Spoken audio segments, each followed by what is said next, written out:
사랑하는 여러분,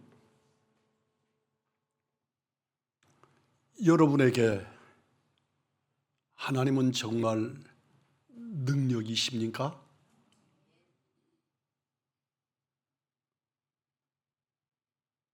믿음으로 사는 여러분에게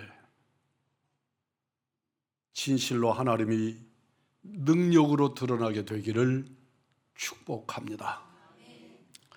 많은 사람들이 하나님의 능력을 병을 고치는 능력, 기적을 행하는 능력으로 경험하기를 기대합니다. 그러나 그런 기대는 일반적으로 실망합니다. 하나님은 왜 시원스럽게 기적을 행하시고 그의 살아계심과 능력을 보여주시지 않으시는 걸까요? 예수님께서 마귀에게 시험을 당하실 때 마귀는 예수님에게 돌로 떡을 만들어 먹어라, 성전 꼭대기 위에서 뛰어내리라, 그렇게 주님을 시험했습니다. 정말 하나님이면 여러분의 앞에서 고백한 것처럼 그분이 능력의 주님이시라면 기적을 행하여 보이라는 것입니다. 그때 예수님은 주 너희 하나님을 시험하지 말라고 사탄을 책망하시고 그 마귀를 내쫓으셨습니다. 하나님을 믿되 기적을 보고 믿으려는 것은 하나님을 시험하는 것이다. 이 기적이 일어나면 하나님이고 이 기적이 행사되지 않으면 하나님이 아니다. 기적을 보고 예수를 믿으려 하는 것은 하나님을 시험하는 것입니다. 하나님의 존재를 증명하는 것은 기적이 아니라 믿음인 줄 믿습니다. 그 어떤 기적보다 근본적인 믿음이 여러분의 심령 속에 역사되어지기를 축원합니다. 예수님께서 왜 기적을 행하여 당신이 하나님이심을 증명하지 않았을까요? 예수님께서 기적을 성경에 가득히 담아 놓으셨는데 왜 마귀의 시험을 받으실 때는 굳이 그 기적을 행하지도 않으시고 기적을 요구하는 사탄을 책망하셨을까요? 기적으로 사람들을 미혹하는 데는 마귀가 선수이기 때문에 그렇습니다. 감히 하나님을 대적하는 사탄이 하나님을 하나님 되심을 증명해내는 방법으로 기적을 선택했습니다. 기적을 행하는 능력은 마귀들도 흉내내는 능력입니다. 마귀들도 이러저러한 기적들을 흉내내고 오히려 모세가 뱀을 던졌을 때 뱀이 됩니다. 그 뱀에 도전하는 것이 또한 사탄의 역사로 그 이적을 대적합니다. 마지막 때가 되면 마귀가 이런 기적으로 수많은 사람들을 미혹할 것이라고 성경은 예언합니다. 어떤 사람들의 현장에서 이적을 일으키고 있다고 하는 말로 그의 신앙적 이단 사상을 반박하는 사람들에게 도전하는 경우를 종종 봅니다. 그가 이런 이적도 행하는데요. 사랑하는 성도 여러분, 그런 이적들은 사탄도, 사탄의 졸개들도 행할 수 있다는 것을 기억하셔야 합니다. 예수님께서 행하신 기적을 성경은 이적, 표적이라고 표현합니다. 그것은 단순한 기적이 아니라 하나님이 어떤 분이신지를 보여주고 하나님께서 우리에게 주시려는 메시지를 담은 기적을 표현하는데 그걸 표적이라, 그걸 드러내시는, 그러므로 하나님의 하나님 되심을 증명하는 도구로 사용하시는 것이기 때문에 그렇습니다. 하나님께서는 이미 우리에게 능력의 하나님이심을 보여주고 계십니다. 하나님이 보여주시는 이적은 마귀가 도저히 흉내낼 수 없는, 오직 하나님만이 하실 수 있는 능력입니다. 정말 그런 능력이 있습니까? 그렇습니다. 이스라엘의 농산물 추수는 크게 둘로 나눕니다. 봄에는 보리나 밀 등 곡식을 추수하고 가을에는 포도, 무화과, 올리브, 대추야자 등등의 과일을 추수합니다. 맥추절은 첫 추수인 곡식 추수를 시작하면서 지키는 감사절로 곡식 추수가 마무리될 때까지 초실절, 칠칠절, 오순절들을 연속적으로 지켜갑니다. 가장 중심이 되는 절기는 첫 열매를 하나님께 드려서 감사하는 초실절입니다. 맥추절은 첫 열매로 하나님께 감사하는 절기만이 아니라 훨씬 더 놀라운 영적인 의미를 가지고 있습니다. 그 비밀이 고린도전서 15장 20절로 23절에 기록하고 있습니다. 그러나 이제 그리스도께서 죽은 자 가운데서 다시 살아 잠자는 자들의 첫 열매가 되셨도다. 그러나 각각 자기 차례대로 되리니 먼저는 첫 열매인 그리스도요, 다음에는 그리스도의 강림하실 때에 그에게 붙은 자요, 속한 자요. 우리는 예수님의 부활을 첫 열매라고 하신 말씀을 주목합니다. 하나님께서 첫 열매로 감사하라고 명령하신 진정한 의도는 부활의 첫 열매가 되신 예수 그리스도께 있습니다. 우리 주님이 부활의 첫 열매가 되시고, 그리고 주님의 뒤를 따라 우리들도 다 부활의 열매들이 될 것이라는 것을 우리에게 말씀하시는 것입니다. 맥추절의 중심에 부활하신 예수 그리스도, 그 맥추절의 절기의 중심에는 부활하신 예수 그리스도가 계십니다. 예수님을 부활의 첫 열매라고 하신 것은 예수님을 믿는 우리도 주님 재림 때 다 부활할 것이기 때문이지만 우리가 후에 다 부활할 것이라는 것만이 놀라운 것은 아닙니다. 우리가 예수님을 믿고 세례를 받음으로 우리 한 사람 한 사람들이 성전이 되고 부활하신 예수님과 하나가 되기 때문에 예수님을 믿는 순간부터 우리는 부활의 삶을 살게 될 것이라고 하는 놀라운 기적, 놀라운 구원의 은총을 우리에게 선포하심입니다.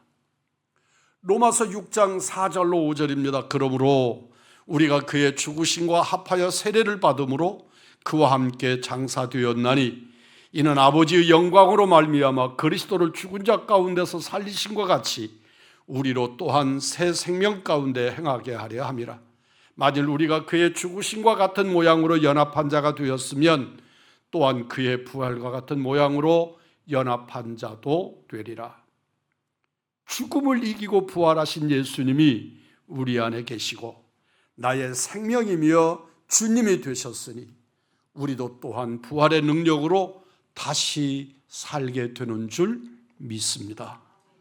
하나님께서는 우리가 예수님과 함께 부활할 것이고 우리와 한 몸이 되셨다는 확실한 증거로 성령님을 우리에게 보내셔서 성령님이 내주하시는 그들을 성전 삼으시고 우리들을 성도라 부르시는 것입니다. 하나님께서 예수님과 함께 부활할 것이고 우리와 한 몸이 되셨다는 증거가 성령의 임재입니다. 맥추절 절기의 마지막 날인 오순절에 예수 그리스도의 영이신 성령을 부어주셔서 우리 모두에게 예수를 주로 고백하는 그들 가운데 성령의 임재를 누리는 복을 주셨습니다. 로마서 8장 23절입니다.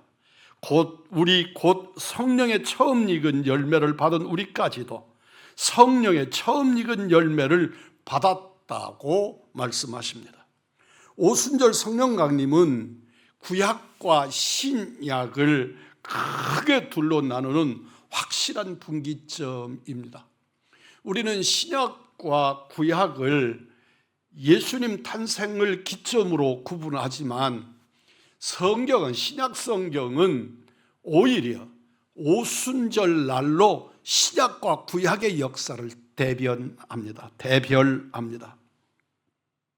구약 시대는 왕, 선지자, 제사장 같은 특별한 사람에게만 제한적으로 하나님의 성령이 임하셨지만, 오순절 마가다락방에는 기도에 전혀 힘썼던 120여 명의 성도들 모두에게 성령이 임하셨고, 그들은 모두가 비둘기 같은, 불에 혀같이 갈라지는 이슬 같은 성령의 역사를 누려받게 되었습니다.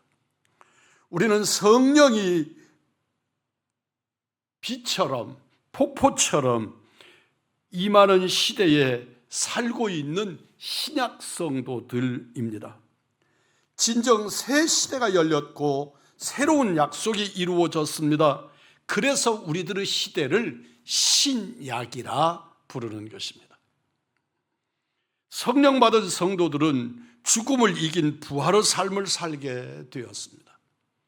성령 받은 하나님의 사람들은 죽음이 있으나 죽음이 나를 정복하지 못하는 부활된 부활의 역사를 사모하는, 그 부활의 역사를 예견되는 우리의 삶을 살도록 복 주신 것입니다.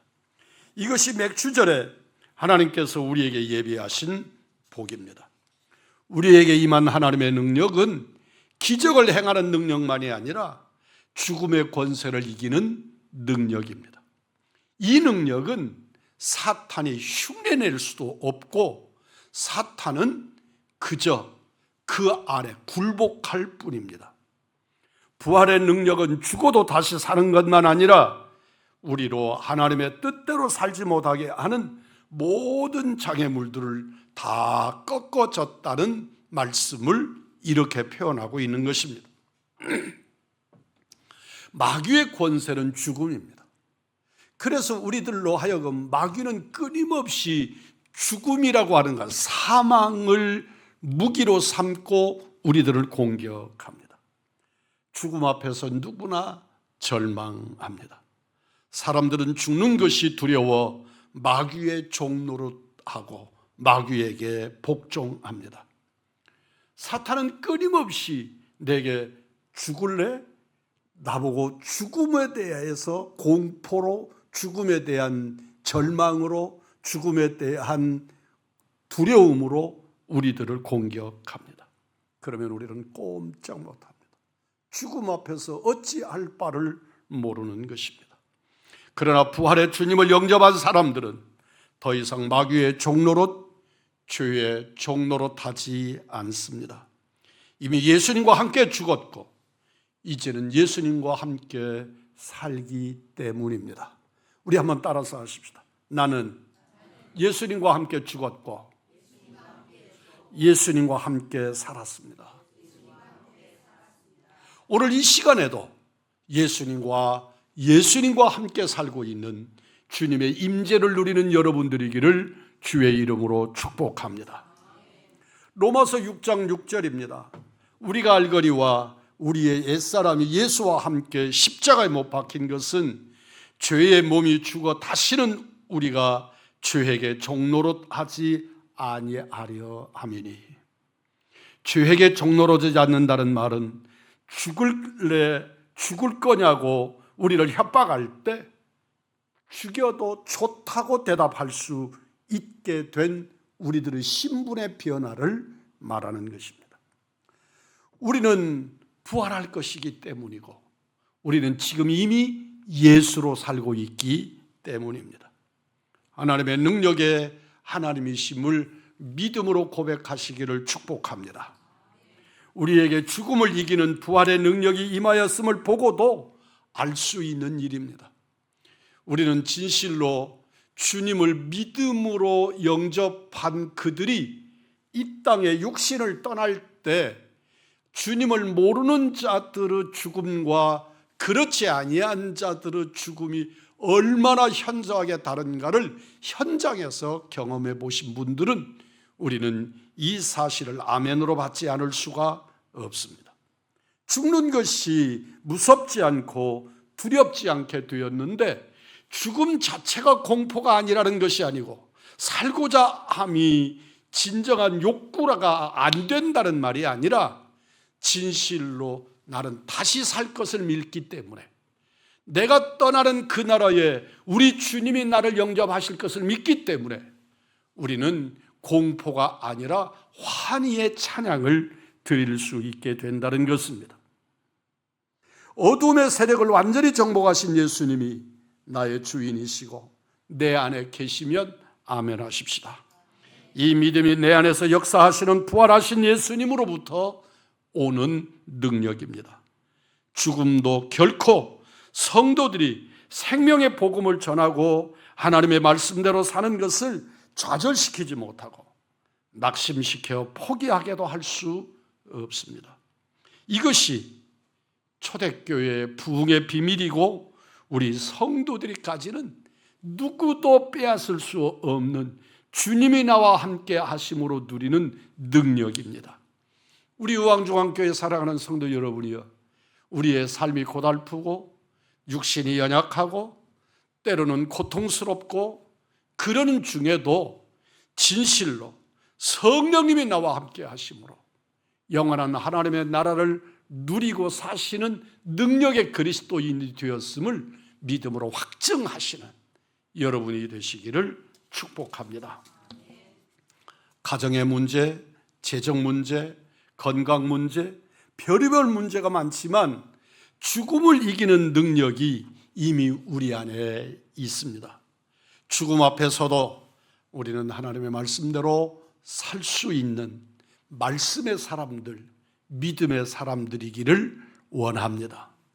우리는 절망 가운데에서도 사랑할 수 있습니다. 그리스도인들은 정직할 수 있습니다. 담대할 수 있습니다. 무엇보다 감사할 수 있습니다. 이것이 하나님이 우리를 향하신 능력입니다. 말레이시아 선교사 최종국 목사님이 쓰신 사랑합니다 하는 책이 있습니다.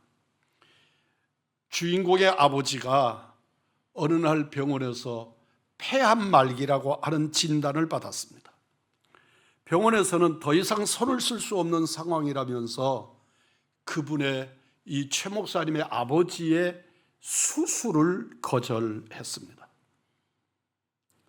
어느 날 아들은 퇴근하면서 그동안 미뤄왔던 말을 하기로 결심했습니다. 평소에 하지 않던 말을 아버지에게 하려고 하니까 많이 망설여지고 몹시 쑥스럽기도 했습니다. 그러나 그는 용기를 냅니다. 아버지, 저는 아버지를 참 존경합니다.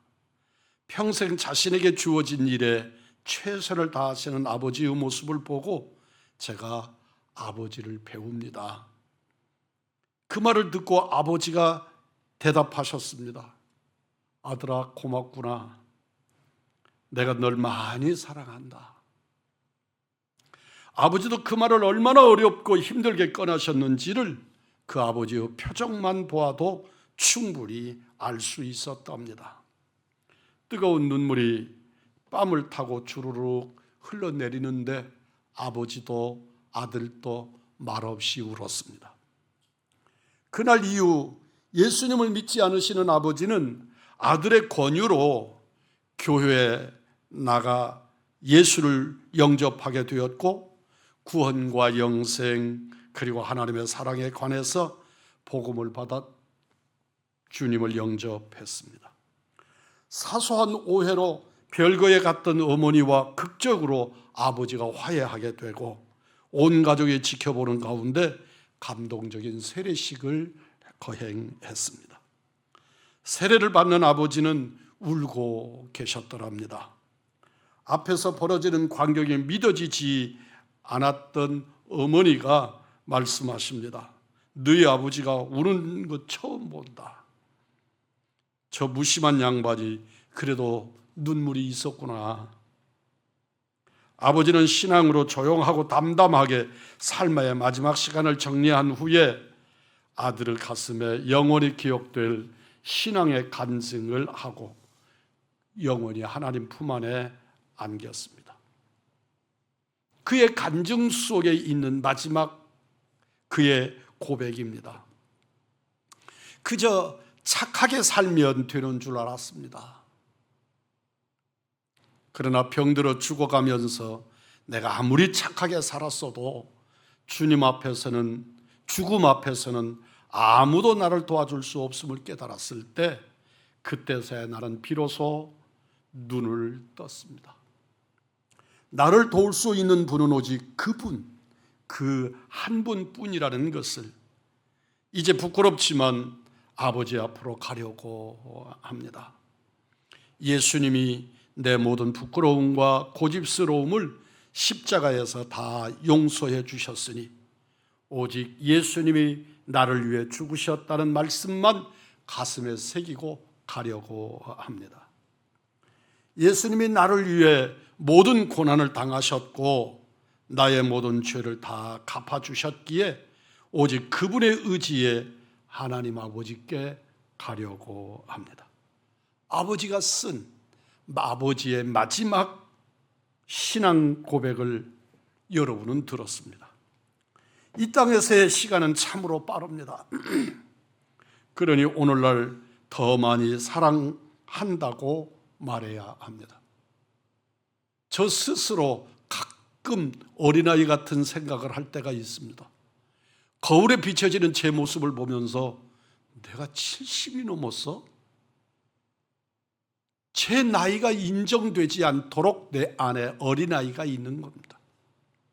그런데 이미 저는 70을 넘었고 어느 곳에서도 저를 어른이라고 부르는데 그 말이 생소하지 않습니다. 처음에 우리 규현이가 저를 보고 할아버지라는 이름을 부를 때 그게 얼마나 신기했는지, 그런데 그 말이 얼마나 생소했던지, 그런데 이제는 너무 당연스럽게 그저 나도 저보고 할아버지라고 그렇게 부르는 일에 생소하지 않습니다. 사랑하는 성도 여러분, 그동안에 우리는 얼마나 사랑했습니까? 그동안 우리는 얼마나 진정으로 사랑하면서 살았습니까? 하나님께서 우리에게 베푸신 가장 무한하신 능력, 누구도 흉내낼 수도 없고 누구도 그 모습을 형식으로나 모양으로나 바꾸어낼 수 없는 구원의 은총 앞에서 우리는 그분의 능력 앞에서 그분의 능력을 얼마나 우리 몸에 담고 살았습니까? 오늘 예배위원들 모인 자리에서도 같은 말씀을 드렸습니다. 서로 사랑하라. 서로 사랑하라. 어떻게요? 주께서, 우리 예수님께서 우리를 사랑하신 것처럼 너희도 서로 사랑하라. 사랑하는 성도 여러분, 우리들의 마음속에 얼마나 강력한 것이 사랑입니까? 오히려 미움이나 질투나 괴로움이나 이런 것들이 우리를 지배하고 있지 않습니까? 생각하면 절절해지고 가슴으로 깊어지는 사랑의 역사들을 우리의 삶에 예수의 흔적으로 채워가시기를 주의 이름으로 축복합니다. 예수님의 사랑이 나를 사랑한다고 말씀하시고 아버지가 우리를 사랑하시는 것처럼 우리도 그렇게 사랑하면 세상이 너희를 보고 내 제자인 줄 알 것이라고 말씀합니다. 세상 사람들이 우리를 그리스도인이라고 구별할 수 있는 방법이 그 흔적이, 그 표적이, 그 능력이 사랑하는 것이라고 말씀하십니다. 부부로 삽니다. 부자로 삽니다. 형제로 삽니다. 사랑하는 성도 여러분, 그런데 우리는 그리스도인입니다. 얼마나 사랑하셨습니까? 정말 얼마나 깊이 있게 사랑하셨습니까? 오늘 주님은 우리에게 말씀합니다. 너희들이 서로 사랑하는 것을 통해 너희가 내 제자인 것을 알 것이라. 우리에게 누구나 죽음이 오지만 예수님을 영접한 우리에게는 죽음을 이기는 능력이 있습니다. 그 능력의 근본이 주님이 나를 사랑하신 사랑이라고 말씀하고 계십니다. 죽음이 오히려 복이 되는 시간이 여러분과 제게 미래의 사건으로, 현재의 사건으로 임하기를 원합니다. 우리에게 부활의 능력이 있다는 말은 안 죽는다는 말이 아닙니다. 죽음도 우리를 꺾지 못한다는 말이고, 그 죽음이 오히려 우리를 아버지께로 인도하는 로정이 된다는 말씀입니다. 스데반 집사님은 돌에 맞아 죽었습니다. 그러나 숨을 거두는 순간까지 하나님께 감사하면서 자기에게 돌 던지는 자들을 위하여 기도했습니다. 그의 능력 아닙니다. 그의 인격 아닙니다. 그의 성품 아닙니다. 성령께서 우리 가운데 역사하시는 하나님의 권능인 줄 믿습니다. 내 힘으로 되는 일이 아니고 내 무엇으로가 아니라 예수 사랑으로, 주님의 사랑으로 가능한 하나님의 능력일 줄 믿습니다. 부활하신 주님, 나를 사랑하시는 그 주님이 스데반을 끌어안았기 때문에 그가 돌에 맞으면서 그 고통을 오히려 하나님을 향한 감격으로, 믿음으로 반영해 드릴 수 있었던 것입니다. 사랑하는 모든 이들에게 부활의 능력이 충만하기를, 그 능력을 실감하면서 이 땅에서 능력을 행사하며 사시는 우리 의왕중앙의 믿음의 사람들이시기를, 사랑하는 여러분들이기를 주님의 이름으로 축복합니다.